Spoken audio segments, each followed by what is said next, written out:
నమస్తే అండి. శ్రీ గురుభ్యో నమః. మహాగణాధిపతయ నమః. శ్రీమాత్రే నమః.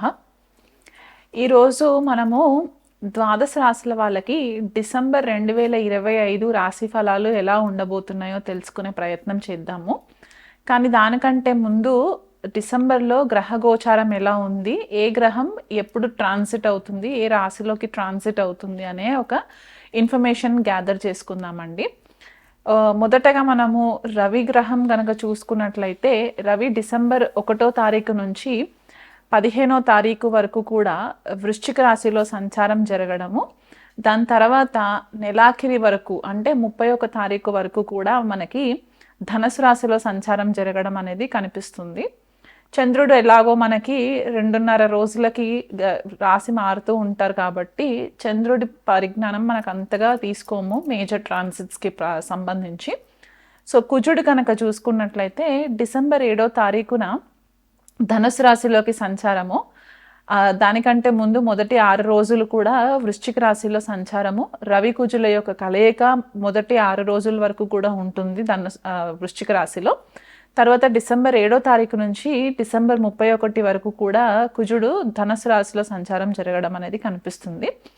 గురుగ్రహం చూసుకున్నట్లయితే వక్రిగతిలో ఉండి ఫస్ట్ 5 days అంటే 1వ తారీఖు నుంచి 5వ తారీఖు వరకు కూడా గురువు మనకి కర్కాటక రాశిలో సంచారం జరిగి వక్రిగతిలో మనకి మిథున రాశిలోకి ఎంటర్ అవ్వడం అనేది కనిపిస్తుంది అన్నమాట. అండ్ మనము చాలా ఎపిసోడ్స్లో ఇదివరకు కూడా చెప్పుకున్నాము, గురువు మనకి ఈ సంవత్సరం అతిచారిలో ఉంటారు ట్రాన్సిట్లో అని, అంటే ఫాస్ట్ మూవ్మెంట్ ఉంటుంది. సో మిథున రాశిలో సంచారం జరుగుతుందన్నమాట 5వ తారీఖు నుంచి నెలాఖరి వరకు కూడా.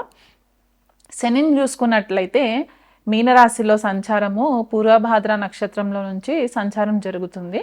రాహు చూసుకున్నట్లయితే గనక కుంభరాశిలో శతభిష నక్షత్రంలో సంచారము, కేతు పూర్వ ఫాల్గుని నక్షత్రంలో సింహరాశిలో సంచారం జరగడము. అండ్ బుధుడి కనుక చూసుకున్నట్లయితే మొదటి 16 రోజులు కూడా మనకి వృశ్చిక రాశిలో సంచారము, తర్వాత ధనుసు రాశిలోకి సంచారం అనేది కనిపిస్తుంది. అండ్ శుక్రుడు కనుక చూసుకున్నట్లయితే మొదటి 20 రోజులు కూడా మనకి వృశ్చిక రాశిలో సంచారము, దాని తర్వాత ధనుసు రాశిలోకి సంచారం జరుగుతుంది. సో ఇలాంటి గ్రహగతులని మనం గనక పరిశీలించినట్లయితే ఎక్కువ మనకి ధనుసు రాశి వృశ్చిక రాశి యాక్టివేషన్ అనేది కనిపిస్తుంది. అండ్ మనకి శుక్రుడు మనకి వృశ్చిక రాశిలో సంచారం, తులారాశి నుంచి వృశ్చిక రాశిలో, తర్వాత వృశ్చిక రాశి నుంచి ధనుసు రాశిలోకి, ఇక్కడ కూడా మనకి జలతత్వమైన వృశ్చిక రాశి యాక్టివేషన్లో ఉండడము. అండ్ మనకి శని కూడా మీనరాశిలో సంచారము జలతత్వ రాశి అవ్వడము. అండ్ రాహు వచ్చేసరికి శతభిష నక్షత్రము జలతత్వ నక్షత్రంలో, అంటే శతభిష మనకి వరుణుడు రూల్ చేస్తారు కాబట్టి ఇక్కడ మనకి వరుణుడు వర్షాలకి కారణం అని కూడా మనం చెప్తూ ఉంటాం. అంటే ఆయన వర్షాలకి దేవుడు, లేకపోతే మనకి సముద్రాలకి దేవుడు అని కూడా మనం చెప్తూ ఉంటాం కాబట్టి రాహు అక్కడ సంచారం జరగడము. అండ్ రవి కూడా మనకి మొదట 15 రోజులు వృశ్చిక రాశిలో సంచారము, తర్వాత మనకి ధనుసు రాశిలో సంచారము. సో ఇలాంటి ట్రాన్సిట్ని మనము చూసుకున్నట్లు అయితే గనక మనకి గ్లోబల్ లెవెల్గా చూసుకుంటే మనకి వాటర్కి సంబంధించి, అంటే జలానికి సంబంధించి కొద్దిగా మనకి ఇష్యూస్ రావడం, అంటే సైక్లోన్స్ రావడము, టైఫూన్స్ రావడము, లేకపోతే వాటర్కి సంబంధించి యాక్సిడెంట్స్ జరగడం, అంటే కొంతమంది బీచెస్కి వెళ్ళడము అక్కడ ఇష్యూస్ రావడము, లేకపోతే యాక్సిడెంట్ జరగడము, వీళ్ళు కొద్దిగా నెగ్లిజెన్సీ తోటి ఉన్నప్పుడు కొద్దిగా యాక్సిడెంట్స్ జరగడము వాటర్కి సంబంధించి ఇవి ఎక్కువ కనిపిస్తూ ఉన్నాయి. కాబట్టి వీళ్ళనంత మట్టుకు ద్వాదశ రాశులు అందరూ కూడా ఇదొక కామన్ పాయింట్ గుర్తుపెట్టుకోండి. ఎక్కడన్నా నదీ స్నానాలకి వెళ్ళినా సముద్ర స్నానాలకి వెళ్ళినా కొద్దిగా అలర్ట్గా ఉండే ప్రయత్నం చేసుకోండి. మనకి ఈ ట్రాన్సిట్స్ వల్ల చలి తీవ్రత కూడా ఎక్కువ జరిగే ఛాన్సెస్ కనిపిస్తుంది. మనకి తెలుగు రాష్ట్రాలలో చలి కూడా ఎక్కువ ఉంటుంది. కోల్డ్ ఫ్రంట్ అనేది అయితే చెప్తూ ఉంటామో ఈ మొదట 15-16 రోజులు కూడా కోల్డ్ ఫ్రంట్ అనేది ఎక్కువ ఉండి ఉష్ణం చాలా చలి ఎక్కువ అయ్యే ఛాన్సెస్ కనిపిస్తూ ఉన్నాయి. సో అది కూడా ఒకటి మైండ్లో పెట్టుకోండి. ఎవరైనా సముద్ర తీరంలో ఉన్నవాళ్ళు ఇతర వేరే దేశాలలో ఉంటే గనక ఈ జలాశయాలకి వెళ్ళినప్పుడు కొద్దిగా కేర్ఫుల్గా ఉండండి. ఎలాంటి వాటర్ స్పోర్ట్స్కి చేసుకున్నా కూడా కొంచెం కేర్ఫుల్గా ఉండి ప్రికాషన్స్ తీసుకోండి. అండ్ ఇమోషన్స్ పైన డెసిషన్స్ తీసుకోకండి. ద్వాదశ రాశుల వాళ్ళకి అందరికీ కూడా ఇది ఒక కామన్ పాయింట్ అన్నమాట.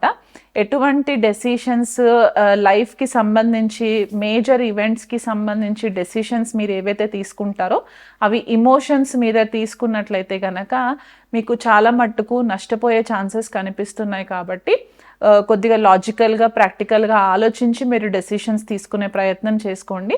అండ్ ఇండివిజువల్గా ఏ రాశి వాళ్ళకి ఎలాంటి రిజల్ట్స్ ఉండబోతున్నాయి అనేది నేను మీకు వివరిస్తాను. వృశ్చిక రాశి వాళ్ళకి లేదా వృశ్చిక లగ్నం వాళ్ళకి డిసెంబర్లో ఎలా ఉండబోతుందో తెలుసుకుందామండి. వీళ్ళకి లగ్నంలోనే రవి, కుజుడు, బుధుడు, తర్వాత కొద్ది రోజులు అయిన తర్వాత శుక్రుడు కూడా ఎంట్రీ అవ్వడము, మళ్ళీ కుజుడు మారి ద్వితీయ స్థానమైన ధనుసు రాశిలోకి సంచారము, తర్వాత మళ్ళీ రవి కూడా అక్కడ ధనుసు రాశిలో సంచారము, చతుర్థంలో రాహు, దశమంలో కేతు, పంచమంలో శని, భాగ్యంలో మొదటి 5 రోజులు భాగ్యంలో గురు సంచారము, తర్వాత అష్టమంలోకి గురువు వక్రీగతిలో మిథున రాశిలోకి ఎంటర్ అవ్వడము. ఇలాంటి గ్రహస్థితిని గనక మనం చూసుకున్నట్లయితే గనక వృశ్చిక రాశి వాళ్ళకి కొద్దిపాటిగా ఒడిదుడుకులు అనేవి కనిపిస్తూ ఉన్నాయి ఈ నెలంతా కూడా. వీలైనంత మట్టుకు మీకు ఉద్యోగరీత్యా కొద్దిగా కన్ఫ్యూజన్ రావడానికి ఛాన్సెస్ ఏర్పడుతూ ఉంటాయి. ఎందువల్ల అంటే దశమంలో కేతు కొద్దిపాటిగా కన్ఫ్యూజన్ క్రియేట్ చేస్తూ ఉంటారు. మీరు అనుకున్న స్థాయిలో మీకు రిజల్ట్ రాకపోయేసరికి మీరు మీ అధికారులతోటి కొద్దిగా ఈగో క్లాషెస్ జరగడానికి ఛాన్సెస్ కనిపిస్తూ ఉన్నాయి. దానివల్ల మీకు పేరు ప్రతిష్టల్లో కొద్దిగా భంగం రావడానికి ఛాన్సెస్ ఎక్కువ కనిపిస్తున్నాయి. వైవాహిక జీవితంలో కూడా కొద్దిపాటిగా చికాకులు, గృహ వాతావరణంలో అశాంతి. ఎందువల్ల అంటే ఇక్కడ చతుర్థంలో రాహు సంచారము, పంచమంలో శని సంచారం ఏంటంటే కొద్దిపాటిగా భార్యాభర్తల మధ్యలో చికాకులు, దానివల్ల మీకు ఫ్యామిలీ లైఫ్ డిస్టర్బ్ అవ్వడము, గృహ వాతావరణంలో అశాంతి, పిల్లల పైన ఎక్కువ ఫోకస్ పెట్టకపోవడము, ఇలాంటివన్నీ జరగడానికి వృశ్చిక రాశి వాళ్ళకి చాలా ఛాన్సెస్ కనిపిస్తున్నాయి. అష్టమంలో గురు సంచారము వక్రీగతిలో ఉన్నప్పుడు ఏమవుతుందంటే ఇది వరకు మీరు ఏవైనా సీక్రెట్స్ కనుక పెట్టుకున్నట్లయితే ఆ సీక్రెట్స్ ఇప్పుడు బయటికి రావడానికి ఛాన్సెస్ కనిపిస్తున్నాయి. ఎందువల్ల అంటే చతుర్థంలో ఉన్న రాహు అష్టమంలో ఉన్న గురువు పైన కూడా దృష్టి పడుతుంది కాబట్టి దానివల్ల మీకు ఇబ్బంది పాలయ్యే ఛాన్సెస్ కనిపిస్తున్నాయి. కాబట్టి థర్డ్ పార్టీని అంటే మూడో వ్యక్తిని రిలేషన్షిప్లోకి ఎంటర్టైన్ చేయకండి. వీలైనంత మట్టుకు భార్యాభర్తల మధ్యలో చికాకులు రాకుండా ఉండే ప్రయత్నం చేసుకోండి.